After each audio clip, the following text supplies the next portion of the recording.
Hi சகோதர சகோதரிகளே, இன்னைக்கு நம்ம வீடியோவில் என்ன பார்க்க போகிறோம் அப்படின்னா 31/5/2024 அன்னைக்கு போதகர் மோகன் சி லாசரஸ் அவர்கள் ஒரு வீடியோ போட்டிருக்காரு. அதில் அவர் என்ன சொல்லியிருக்காருன்னு பார்ப்போம். வாங்க வீடியோக்குள்ள போகலாம். பிரியமானவர்களே, இயேசு கிறிஸ்துவின் நாமத்தில் நான் உங்களை வாழ்த்துகிறேன். ஆண்டவர் இந்த நாள்ல உங்களுக்கு ஒரு வாக்கு கொடுக்கிறார். அவர் பேசினதை கேட்டிருப்பீங்க. அவர் என்ன சொல்றாருன்னா, இந்நாளில் ஆண்டவர் ஒரு வாக்குத்தத்தம் தர்றாரு அப்படின்னு சொல்றாரு. ஆனா இந்த வீடியோல அவர் எதை பத்தி பேச போறாரு அப்படின்னா, உபாகமம் 1 வசனத்தை பத்தி பேச போறாரு. அப்படி இருந்ததுன்னா அது எப்படி இன்னைக்கு கொடுக்குற வாக்குத்தத்தம் ஆகும்? அது மட்டும் இல்லாம பைபிள்ல எங்கேயாவது ஒரு நாளைக்கு வாக்குத்தத்தம்னோ இல்ல மாசம்னோ இல்ல வாரத்துக்கு ஒரு முறைனோ ஆண்டவர் வாக்குத்தத்தம் தர்றாரு அப்படின்னு எங்கேயாவது வசனம் இருக்கா?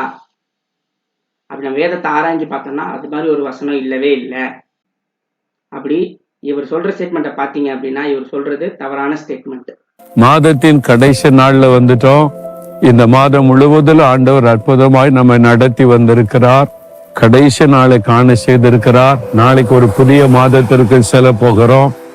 ஆண்டவர் எனக்கு என்ன வாக்கு கொடுத்திருக்கிறார் அப்படின்னு நினைக்கிறீங்களா? உபாகமம் 1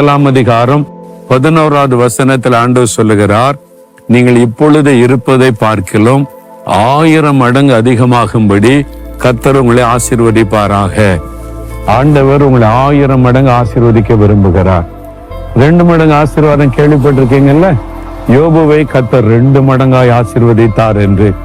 1000 மடங்கு ஆசீர்வாதம் கேள்விப்பட்டிருக்கீங்களா? ஆண்டவர் சொல்றார், உங்களை 1000 மடங்காய் பெருக பண்ணுவேன். நீங்க என்ன செய்து கொண்டு இருக்கிறீங்க? நீங்க பிசினஸ் பண்றீங்களா? 1000 மடங்கு பெருக பண்ணுவார். விவசாயம் செய்றீங்களா? 1000 மடங்கு பெருக பண்ணுவார். ஊழியம் செய்றீங்களா? 1000 மடங்கு பெருக பண்ணுவார். அது முடியுமா? ஆண்டவராலே முடியும்.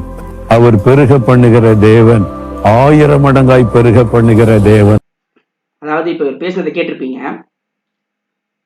உபாகமம் 1 வசனம் எதை பத்தி பேசுது அப்படின்னா, ஆண்டவர் அபிரகாமுக்கு ஒரு வாக்குத்தத்தம் கொடுத்திருப்பார். அது எங்க இருக்கு அப்படின்னா, ஆதியாகமம் 22 வசனத்தை வாசிப்போம். நான் உன்னை ஆசீர்வதிக்கவே ஆசீர்வதித்து உன் சந்ததியை வானத்து நட்சத்திரங்களைப் போலவும் கடற்கரை மணலைப் போலவும் பெருகவே பெருக பண்ணுவேன் என்றும் உன் சந்ததியார் தங்கள் சத்துருக்களின் வாசல்களை சுதந்திரித்துக் கொள்வார்கள் என்றும்.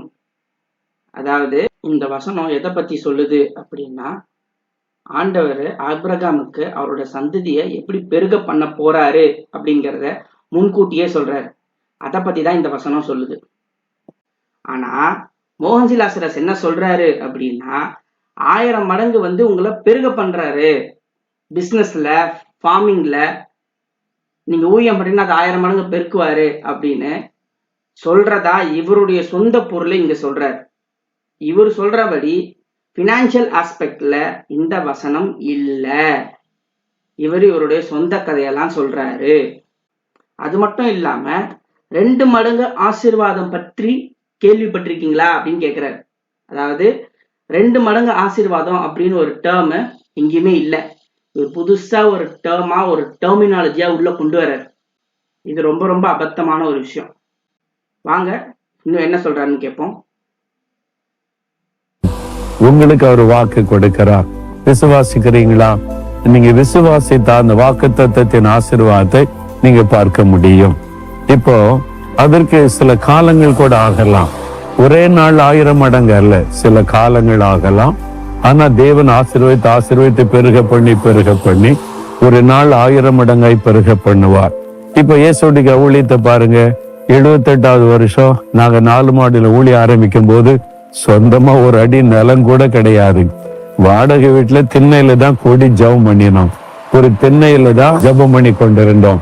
இன்றைக்கு 1000 மடங்கு என்ன, 1,00,000 மடங்கு ஆசீர்வதித்திருக்கிறாரே.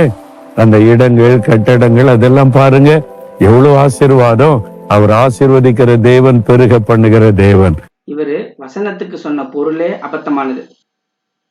ஒரு படி மேல போய் அதுக்கு ஒரு உதாரணம் சொல்றேன் அப்படின்னு சொல்லி அவரோட சொந்த லைஃப்ல நடந்த லேண்ட் இல்லாம கஷ்டப்படும் போது ஆண்டவர் எப்படி லேண்டு பில்டிங் எல்லாம் கொடுத்தாரு அப்படின்னு சொல்றாரு.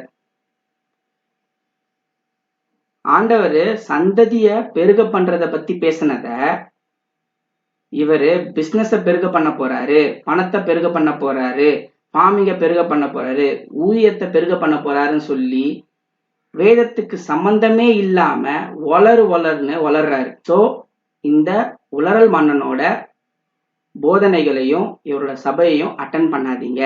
இவர் ரொம்ப அழகா வேதத்தை நல்லா புரட்டி போடுறாரு. மீண்டும் ஒரு நல்ல வீடியோல சந்திப்போம். நன்றி.